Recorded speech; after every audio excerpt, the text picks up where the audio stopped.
Welcome to Football with Cheese. Hope everyone's having an amazing last day of March. So in my last video, and I'll link it here if you missed it, I mentioned a contest to see who could guess what quarterback I'd like more than the experts. Not mentioning the quarterback at all, not even giving hints. David Talks Broncos nailed it. Jalen Milroe is the answer, which that's the topic of this video.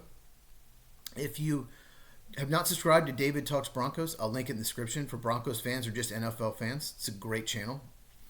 And upcoming, I'm going to do some offensive line profiles. I already started a little bit, have some notes, but I'm going to break down some of the top offensive linemen available in the draft. So make sure you are subscribed and enable alerts so you never miss a video. Let's talk Jalen Milroe. I watched more games of him than I will anyone in this draft cycle. I tried to watch 3. And I needed to do a deeper dive. There's so much good and there's so much bad. I even went back to 2023 and watched it a little bit. So let's start with strengths. And I have my notes over here because there's a lot of notes with him. He's all over the place. He's an insane athlete for the quarterback position, like the 99.9 percentile athlete for a QB. He's got really good size. He's about the same size as Aaron Rodgers. His hands should be big enough. His hands were first measured and they were under 9 inches, and then it was measured again. It was 9 inches and 3/8, which typically you want to be over 9 inches at minimum. So his hands are big enough. I don't know why the measurement was off. When we talk about Will Campbell, we're going to go over that too. A lot of measurements have been off this offseason, so not sure what's going on. He's got a very good arm. He's got a cannon. He can make all the throws.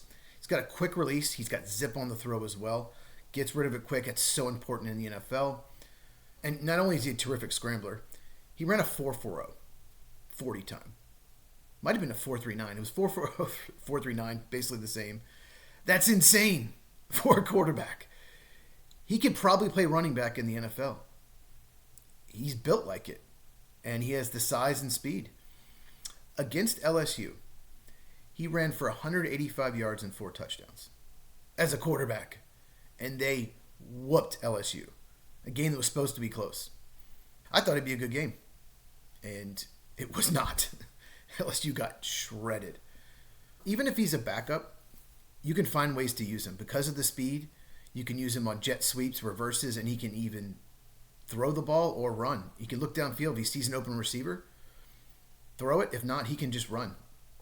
So you can have 2 quarterbacks on the field at the same time. You can also use him in the goal line or the tush push if it's not banned. And you can even just line him up at running back and pitch him the ball. And like I said, he can throw or run. And if you're a defensive back or a corner, you have to be aware of that. You have to run with the receiver down the field because he could throw it. As good as all that sounds, there are some concerns. He was not as accurate in 2023 as he was in 2024. I think part of the reason he wasn't as effective is Nick Saban retired, and they brought in a whole new system with Kalen DeBoer coming over from Washington. So that could be part of the problem why he wasn't as effective. He played incredibly well against Georgia, especially in the first half. If you watch that first half, you think this guy's going to be picked first overall. But the rest of his SEC tape is pretty bad. In that Oklahoma game, he was awful. And Oklahoma wasn't that good this year. I think they scored 3 points in that game. He was terrible. He was not good against Tennessee, and they lost that game. If they win either of those games, they're in the playoff. He likes to stare down one receiver and hope that guy gets open, which isn't necessarily a bad thing. A lot of quarterbacks like to look at the one receiver first and hope he gets open. Like I've mentioned in other videos, like Drew Brees or Aaron Rodgers, they do that. But those 2 quarterbacks are so good at processing information quickly and going through the reads, and Milroe isn't. So that causes some problems in some of his bigger games. He does take too many sacks, but I'm not too worried about that. Scrambling quarterback's going to hold the ball longer. More worried about that with someone like Shedeur Sanders because he's more of a pocket quarterback. You want your pocket quarterback to get rid of the ball quicker. He doesn't always throw his receivers open, and a lot of times he throws late.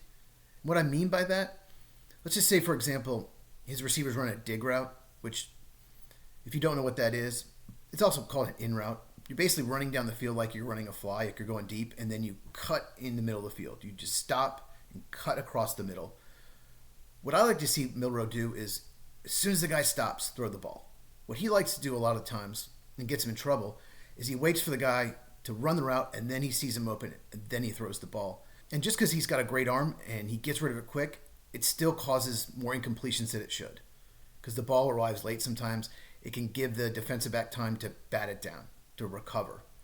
So he does need to throw the ball on time better, but I think that's fixable. He gets in a good system in the NFL. As far as a comp goes, I've heard lots of things all over the place. Some people said Jalen Hurts. I get that.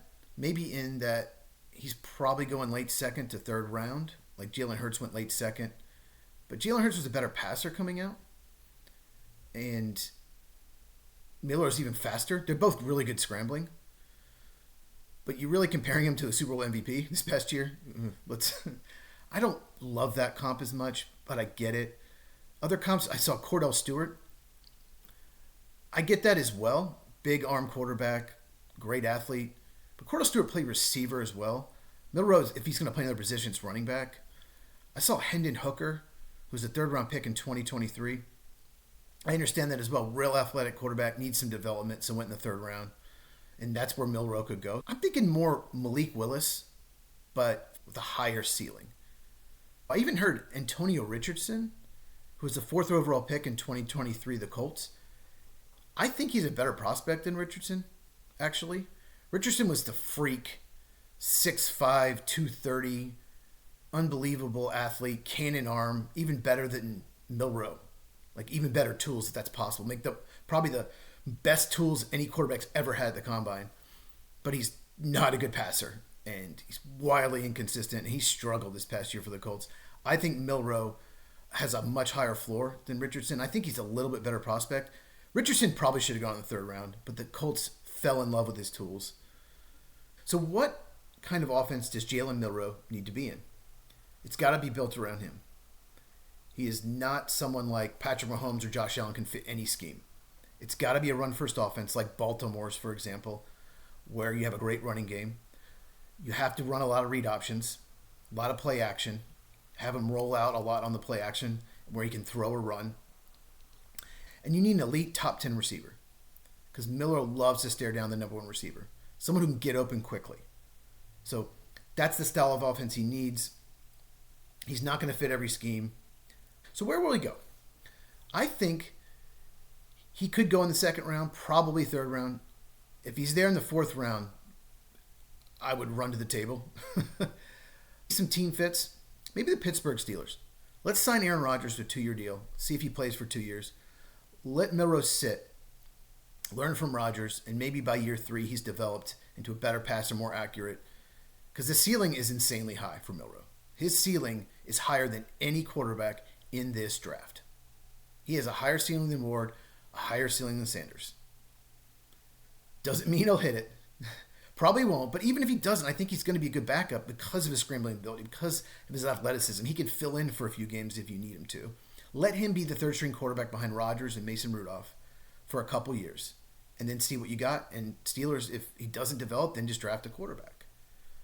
Someone said Raiders, but their style really right now isn't built for Milroe because they don't have a great running game. And maybe Baltimore. Maybe he learns behind Lamar Jackson. Maybe Baltimore. He can be a third-string quarterback there, and you can have certain packages for him. You can learn behind Lamar Jackson, and if he develops, you can trade him and maybe get a lot of picks for him.